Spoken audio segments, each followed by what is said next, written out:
Marfoogle TV going live in 3, 2.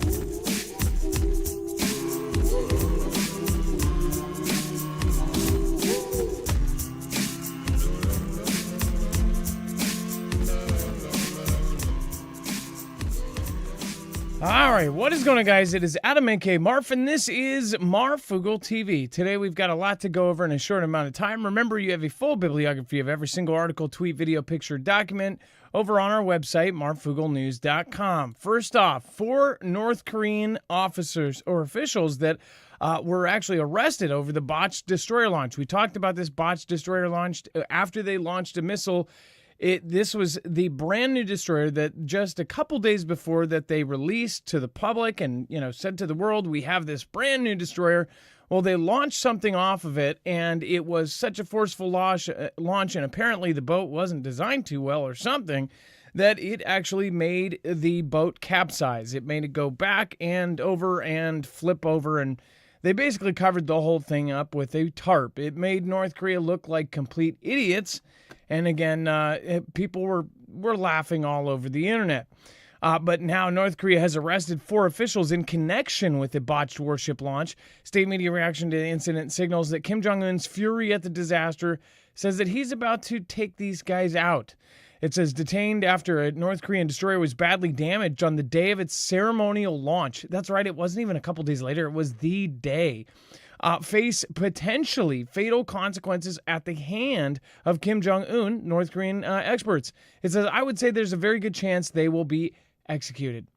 So, yeah, if he's even still around, you guys probably know my opinion about Kim, that there's a lot of weirdness about him since his brain surgery, where media all over the world reported that he actually perished. And then they were like, psych, he's alive. And then they were like, oh, actually, he's a stroke and he's in a coma and he's going to be a vegetable. And then they're like, psych, he's totally fine. And then they're like, psych, his sister's just taken over for a while, which totally doesn't jive with anything that has ever been said about North Korea. And then they're like, psych, and he's a caring father, too.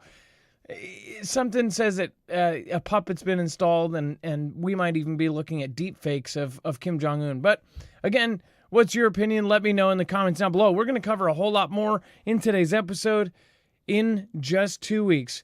Again, we'll be right back right after this.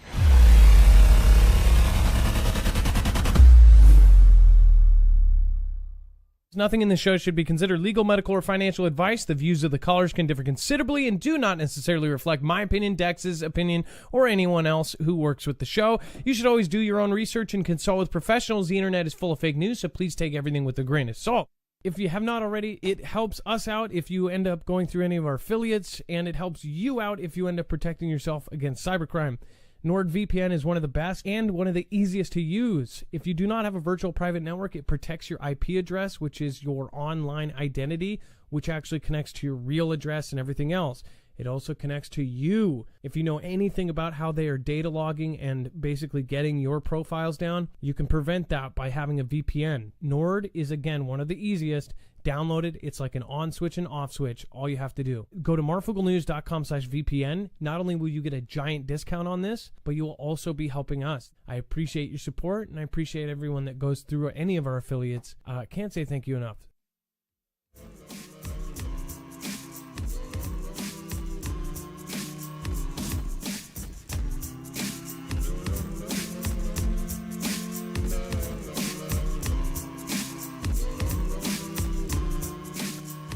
All right. Hey, what's going on, Foogle fam? What is going on, Rashid? Roberto Gomez, nice to see you. It's great to have a ton of really great people in the chat. M. St. G, we have Cindy Macri. Thank you to have you. Thank you to have you here. Thank you to have you here. Welcome to have you here. And then Deborah Lanning. We've got Dennis Corder. We've got Lisa Douglas. We have Laura Smith. Cindy, it looks like there's a happy birthday in the house. Happy birthday. Happy birthday, Rochelle Cooley. Nice to see you. All right. And then we've got Nathaniel Williams, Organic Becca, or Organic Rebecca. And then we've got Judy Bailey. Nice to see all of you. All right, let's get into it. Before we do, let's get in and bring in my co-host, internet brother, Dex James. What is going on and how are you doing today? Hello, Adam, and hello, Foogle fam. I'm doing just fine. All right, so let's go over the next story, which is China's most advanced bombers seen on the disputed South China Sea island. Yeah, so they have landed in the Parcel Islands, and they are deployed their long-range H-6 bombers. They're actually on the Woody Island in the Parcels. They haven't been there in quite a while, but this is sort of a big deal because they don't technically even need to be there. These are long-range planes, and you're talking not a long range from China. So it is absolutely signaling, if not maybe even preparing for something that needs to happen much more quickly. The other interesting thing is French President Emmanuel Macron is due to open a 3-day Shangri-La dialogue forum in Singapore. So the timing of these being there could be ominous to that as well, just for the sake of showing off, or maybe they are preparing. We've often said that at some point they're going to take Taiwan, and interfering with the Philippines and engaging South Korea with North Korea would be one of those tactics they would use to start up and quickly move into Taiwan with probably little resistance from or help from the U.S. Now, I'm looking at the location. If you guys see this, so this is Cambodia. This is of course up here. This is all of China. You have city of Manila, Philippines down here in this kind of area during basically this darker area in the middle of the sea. You've got the Paracel Islands and the Spratlys and all of the islands that they created. This is where all of these are. Okay, so we actually have it marked on the map. If you look at the article, this is that same location. So why are they here? They don't need these to be here. So this seems pretty purposeful. And is this even for Taiwan? That's my question. These things can go super, super long range. So again, what is the deal with this? What do you guys think? Let me know in the comments down below. I do believe that we are going to see in the next year or two, at most 2 years, a war with China. I think that it's going to start earlier than later because of recent announcements. Things have changed. Things are changing on a daily basis. Now, President Trump is basically saying that we're not going to have mutually assured destruction by 2028. He's saying that they will have a system that will be able to knock out anything out of the sky at any stage of flight. Now, they could be kind of over boasting about something that's not going to be able to do that. But as far as the enemies know, how do they know that, right? They're probably going to think, well, if we have any chance of doing anything, it's going to have to be before this system is put into place. If we ever wanted to take out number one, this is the time. Psalm, thank you so much for the super sticker. I appreciate that. Thank you, thank you, thank you. And Karen Drummondson Live and so many others that just joined in. Thank you. All right, so yeah, this is something that you really, really got to pay attention to when you start seeing the islands loaded up.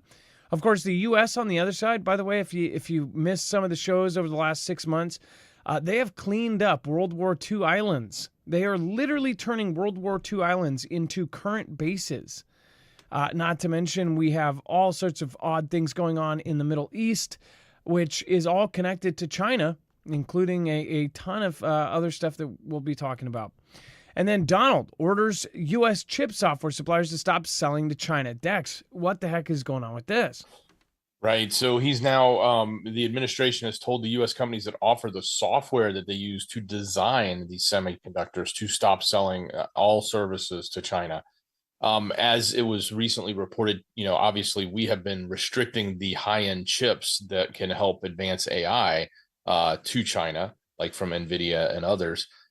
China has said they're just going to invest and build their own chips, and they're going to use software and technology that they have gained, either built themselves or in this case are buying from U.S. companies. So in an effort to stop that, or at least not give them any advantage from U.S. technology, I think that's particularly why he is suggesting that these are not maybe ordering. I think he's just told them at this point, but who knows? He may actually put a restriction in, a formal restriction in, telling them to not actually sell any of the software or any of the design capabilities that can allow China to build their own chips. So they have to do it all completely on their own. And if you think about this, and Dex, from this point of view, if this stops right now, so they've already sold them software to now, but anything that comes out from now, if they do stop this, anything, because everything is progressing at just an insane rate, and a lot of the software and this stuff is designed here. So they're essentially going to be, from now on, they would be screwed from this. This would be a really kind of big move. This would be a big hit to their pocket, as well as being able to not have these being sold to them. Yeah, given the fact that the greatest advancements on AI processing have come from, say, the likes of NVIDIA and others here in America, and the design chips that we do, even though they may be made in Taiwan, that's just manufacturing. The actual design and construction and the print, if you want to call it that, think of it as a blueprint or a plate that basically designs the chip. It's all done here in America, and it's proprietary here in America, and then it's shipped off to be mass produced in another location. The capability of building that, the advancements that we have and we've gained on that year over year now, they're exponentially growing as it relates to AI, and it's going to get bigger and bigger. So even if they have the capabilities that we've had over the last year or two, going forward, you're going to see huge advancements from our technology sector in this space. Yeah, so with on top of the tariffs, everything that's been going on, people think that this is going to get back to normal. You have major companies that are moving out of China forever. This isn't a temporary move.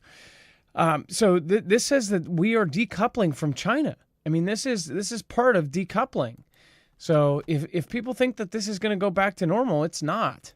I really think that people really need to start getting prepared for a world without Chinese goods.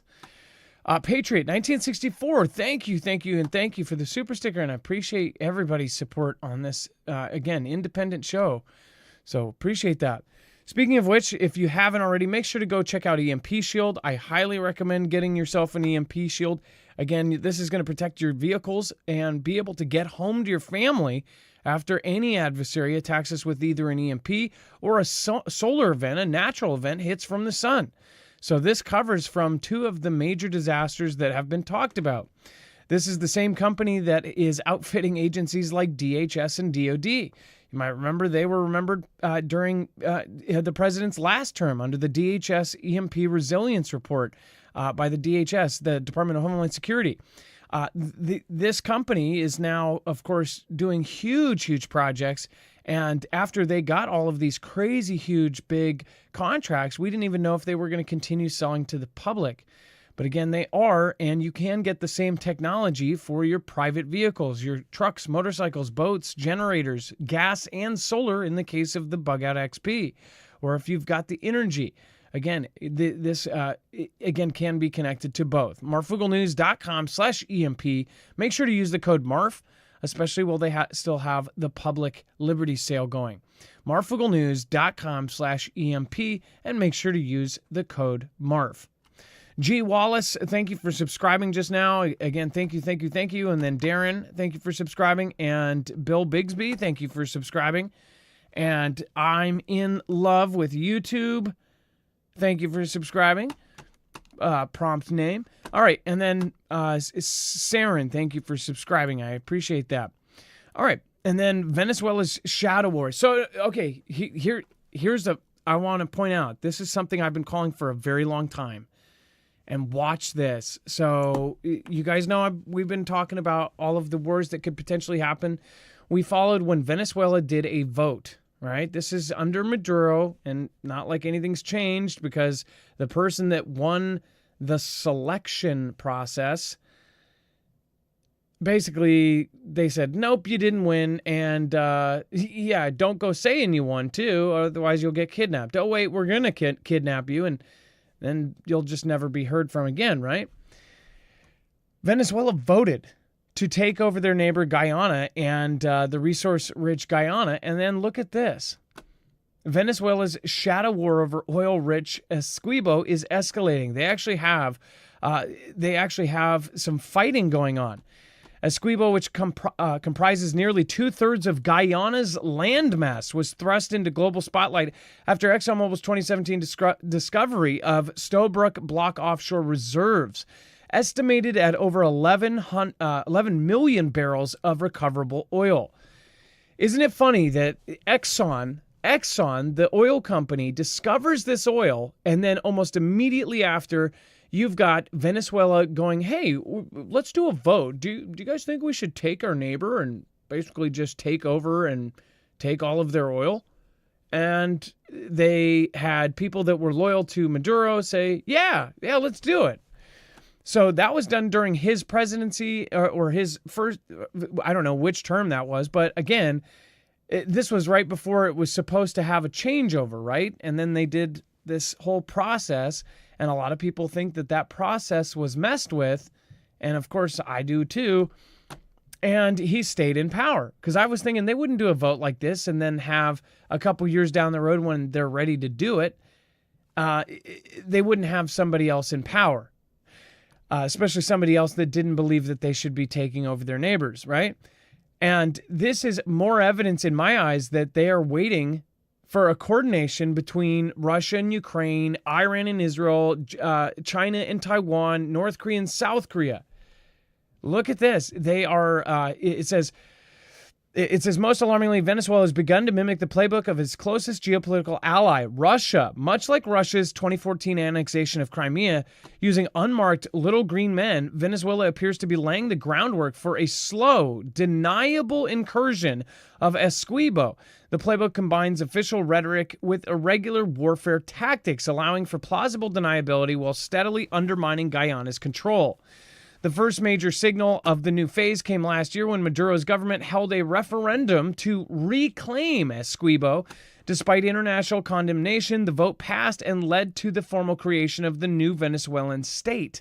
Encompassing the territory, Venezuela began offering citizenship to Essequibo's residents and launched efforts to organize the, of course, select process in the region. So, and then, of course, they have all sorts of other examples of, what's been going on. Dex, I've been calling this, and now they're starting to put together the evidence that's happening. But yeah, so now it's physical. In March, we had gunboats go after ExxonMobil operations, and then on May 15th, they had 3 specific armed attacks in a single day on patrol boats along the river there. That were reported according to the Guyana Defense Force. So now, it could have just been one thing. You could kind of write it off. But now that you've got 4,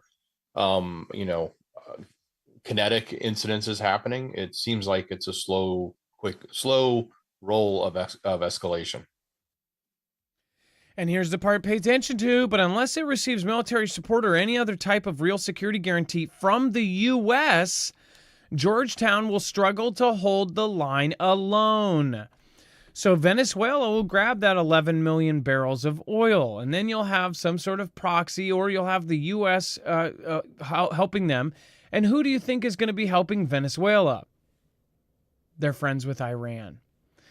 Isn't that just convenient? I mean, like all of these wars, and if you split, and if the U.S. is supporting them militarily, Dex, what would the picture look like if the U.S. is supporting Guyana, especially since they are also supporting Israel, they are supporting Ukraine, they are also supporting Taiwan, they're also supporting Japan, they're also supporting South Korea. I mean, right. I think it'll turn into a proxy, definitely for China or Russia or Iran. I don't know if Iran will. I mean, Iran has a lot of ties and moves a lot of oil. I don't know if they're going to move troops over. But I could easily see China participating here because Venezuela and China, Russia are all together. Russia's going to probably be busy in Europe, but they might still extend themselves over here. I see the U.S. military being spread thin, and I think that is the plan. I think it's very obvious what the plan is. It is to split and to separate as much of the military as possible. Once we are spread thin, we are going to be vulnerable. I think that there's going to be so many events going on around the world, it's going to be hard to put out all of the fires. And you can already see our president and vice president prioritizing this and saying, hey, NATO, you have to take care of Russia because we're going to be handling China. China is going to be a big task, and of course now they're adding all of these other, kind of front lines to it. Dex, go ahead. Yeah, China's invested 60 billion in projects in Venezuela. Oh yeah, and then but Venezuela and Iran have a treaty, and Venezuela and Russia have some sort of agreement. I mean, they're all allies. This is all part of this, like, I don't know, ring of desire. We'll say that desire to take their neighbors. All right, and then Russia could target Berlin if German missiles hit Moscow. Dex, you want to go over that? So, according to RT, Russia would not rule out a direct strike on Berlin if German personnel helped Ukraine target Moscow with the German supplied Taurus missiles. So, this is still coming up as it relates to the fact that a lot of these longer range missile systems that have been given by the UK, by Germany, obviously by the US. A lot of times it's questionable that Ukraine really has the capability of even running the targeting systems on them themselves, and they typically need the help from the home country of the design to either input or manage or even be boots on the ground, so to speak, there at the system to help them use it. So if that's the case, Russia, the question is if Germany helps, and that's why we haven't necessarily seen the Storm Strikers or even the Taurus or some of the U.S. missiles, ATACMs, go long distance. They'll go all the way into Moscow. It's always drones that have gone into Moscow, which are Ukraine's equipment. But if things have changed, because Germany has sort of given them the green light to go deep and go long, if they think that Germany is responsible for the programming of that, then they're gonna accuse Germany of actually launching it, and Russia can then in turn around and strike Germany. By the way, this is RT. RT has not been seen around a lot since the start of this, since a lot of the networks banned it, and of course now many other places have as well. But I wanted to point out a couple of stories here that are right side by side. Look at this. Russia is set to expand diplomatic presence in Africa. That's telling, right? And then 2 stories down, you have U.S. military command could exit Africa. Huh. It's kind of funny because you just had the South African president sitting in, our president's Oval Office. And essentially how the one side of the media would say is he was ambushed with his own voice, I guess, and ambushed with this unfortunate truth that he has basically been at a lot of rallies telling people to, take out the light-colored farmers, right? And then you have, of course, Russia moving in and U.S. possibly moving out. I don't think that this is any coincidence, and I called it years ago when we were talking about BRICS and everything that was going on with that, and that when South Africa's president and all the weirdness that happened when they left the media at the airfield and would not let them come with the president to meet with Putin. It was just very, very odd. So something was going on there, and obviously you can see more evidence of that. Africa is going to be in this war as well. So it's very crazy to see it all adding up. And then Trump appears to set Putin 2-week deadline on Ukraine. So Dex, go over what this deadline means and what he's essentially saying. So Trump has appeared to set a 2-week deadline for Putin, threatening a different response if the Russian counterpart was still stringing him along, as they call it. I think he's referred to it as tapping along. So the Kremlin continues to escalate the attacks in Ukraine, even though they've been trying, the president and our negotiating team has been trying to bring them together to negotiate and ceasefire and work towards a deal. They just keep escalating, both sides. It's not just Putin. Even Ukraine has done their fair share as well. He says, I can't tell you that. I think he was asked a question, but I'll tell you, I'll let you know in about 2 weeks. He was asked about what was going to happen next.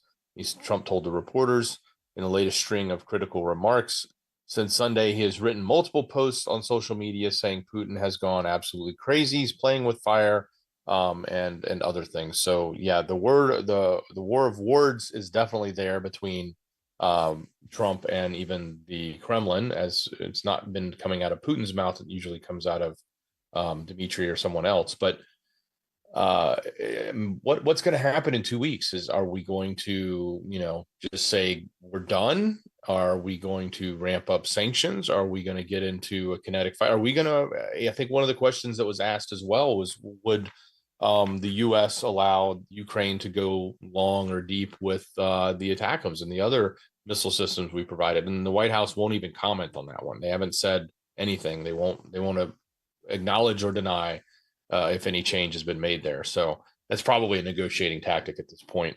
And nor do they want to step in the shoes that Germany did by publicly saying, yeah, you guys can go along with our missiles. So let's see what happens. And keep in mind that there's, of course, different weapons that are being discussed given to countries as well that are long range that could strike deep into Russia as well. And all of this is being discussed at the exact same time. I mean, I don't think it's a coincidence.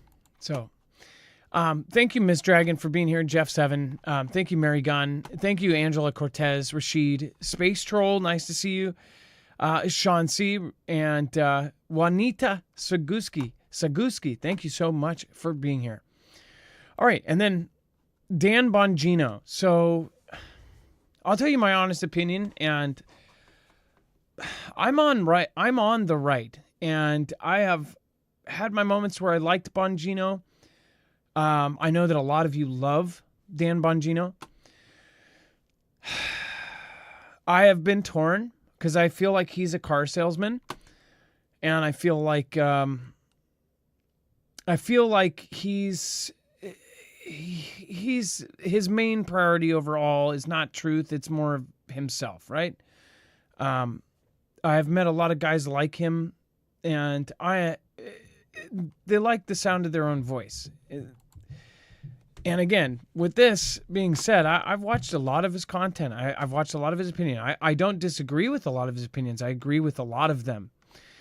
But he and Kash Patel came out and said that Mr. EpiPen, that he did take himself out in this jail cell, right? Now he's saying that he has a video to prove no one was there but him. Sounds like somebody got paid off to me. And I'm sorry, I think people are going to start turning on him if they don't now. And we're saying, well, wait, hold on. What video? We were told in 2020, I'm going to show you this. Jail CCTV erased by technical errors. Okay? Do they think we're just absolutely stupid? Surveillance video from disgraced financier Jeffrey, first suspected to take himself out, was destroyed by accident. Nobody believes this. I'm sorry, I don't believe it. I think it's a bunch of bull. And now they're saying that they have video. Dan Bongino even went a step further and says, hey, we're editing it right now to show you so you can really, really see this. But don't worry, we're going to put out the original alongside it. Dex, this sounds like really, really off. It's very conflicting. It's absolutely conflicting. Like he is saying, now he does say the video they have is not the actual act. But and what I'm inferring from his description, and I'll just read it. He goes, they asked, did you have the video of him doing that to himself? He goes, no, not the actual act, but the entire MCC bay. There was only one camera. There were others. This is a video. When you look at the video, we'll release it. We're working on cleaning it up to make sure you have an enhanced, and we'll give you the original so you don't think there's any shenanigans. You will see no one in there but him. There's just nobody there. And then he continues to say, if anybody has any evidence, I'll take it. I'll look at it, but I just don't have anything. I'm only reporting on the evidence that we have. And that's the evidence that they're given. Now, it doesn't mean that the video he was given is true.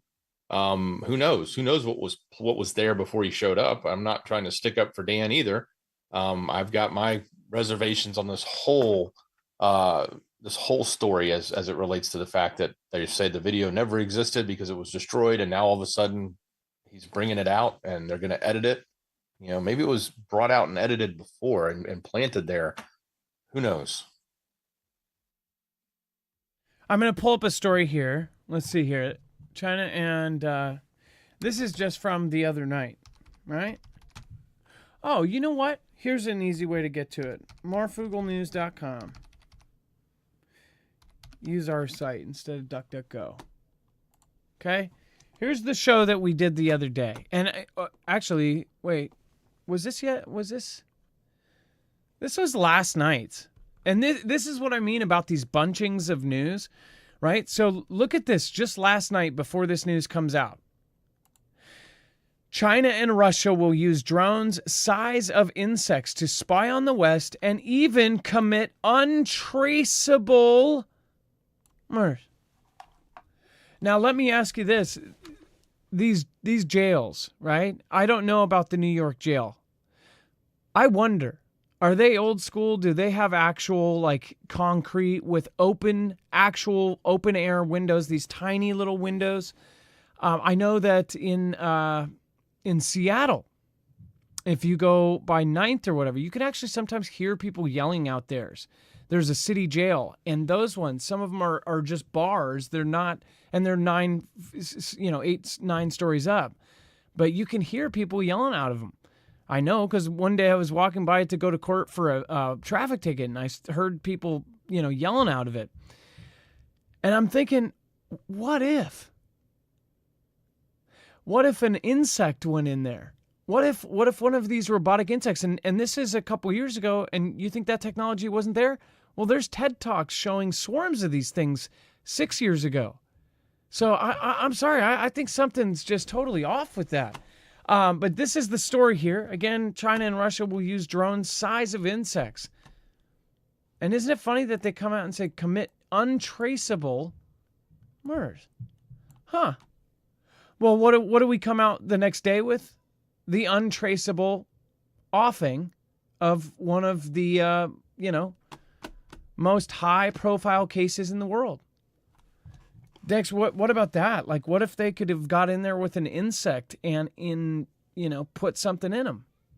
Well, they could have done it even more simply than that. They can just take the video. It's a CCTV camera, right?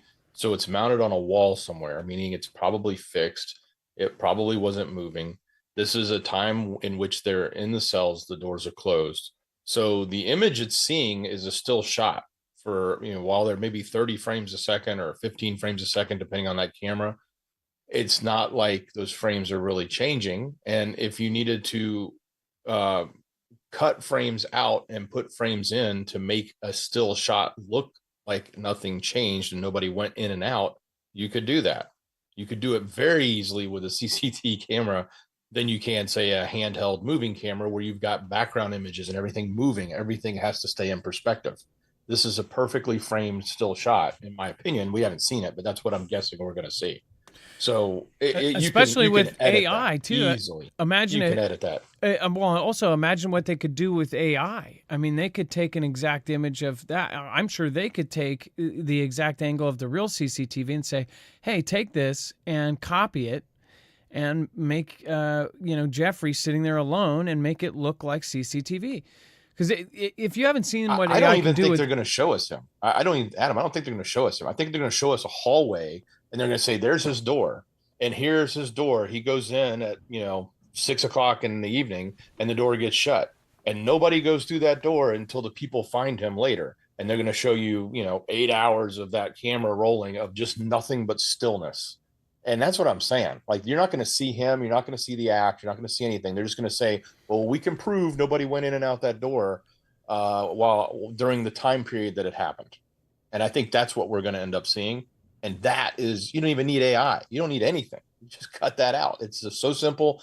You can even leave the timestamp running in the corner where it's going to be, whatever corner they put the timestamp on the video, and you can just cut the frames in the middle and you can take and hold it still, and it'll. But be perfect. they would but this just happened. They wouldn't have time. I mean, it's been 3 years. Do you think 3 years is enough time for them to edit a simple video like that? That sounds unrealistic. It's a 5-minute edit. I could do it in Final Cut. It's like, yeah. I mean, let's just see what they come out. Are you claiming that you had something to do with this? Let's see what they come out with. Maybe they've got a handheld body cam the whole time, and this scene is constantly moving. But I just know he's saying it's CCTV, so it's going to be fixed. It's not going to be moving.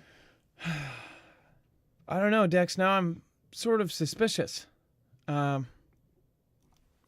Yeah, you could do this in Final.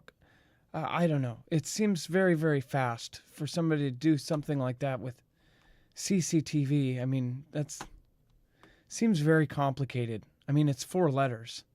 CCTV.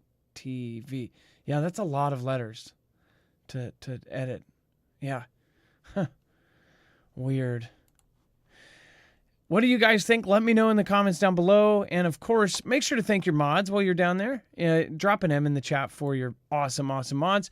And make sure to also go check out Jace if you haven't already. If you don't have antibiotics on hand, this is a really, really smart thing to do. You can get them. In fact, all of the most commonly prescribed antibiotics in a discreet kit sent right to your door. Again, in just a few minutes on a telehealth appointment with a board-certified doctor. That's what Jace is. It's a very easy service. It gives you that kit. And you can also add things on. While you're talking to the board-certified doctor, you can say, hey, doc, I need albuterol thrown in there as well. There's a whole list of other items that you can throw in. Go to marfooglenews.com/Jace. Again, that is marfooglenews.com/Jace. Make sure to use the code MARF. Not only will you help support our channel, but you will also help and save yourself. Again, that will give you a big discount at the same time as helping independent medias. All right. And then Sasha Lamora says Anthony Bourdain was body devil. Ask Hillary. So, I heard about all sorts of crazy stuff. And, yeah, I even heard that one. But you know what's crazy is that same day, there was a Reddit that went out and it showed this guy that worked there because everybody was talking about this.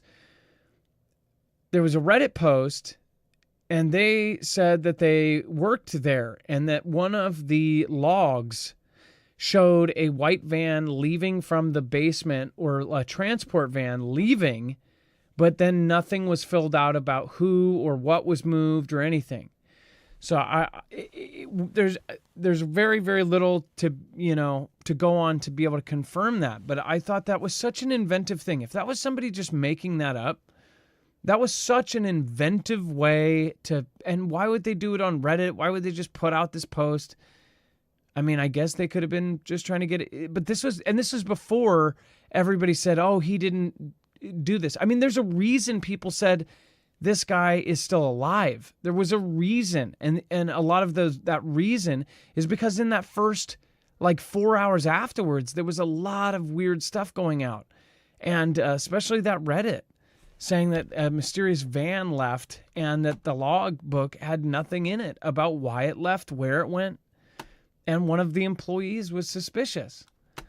So I don't know if that's true. Again, I believe that you have to take everything with a grain of salt. And with this whole thing, it seems like if he had all of this information on everybody, you would think he would have a kill switch, which means if they take him out or something happens to him, then the prince, the kings, the oil families, the royalty, everybody would just get totally, exposed.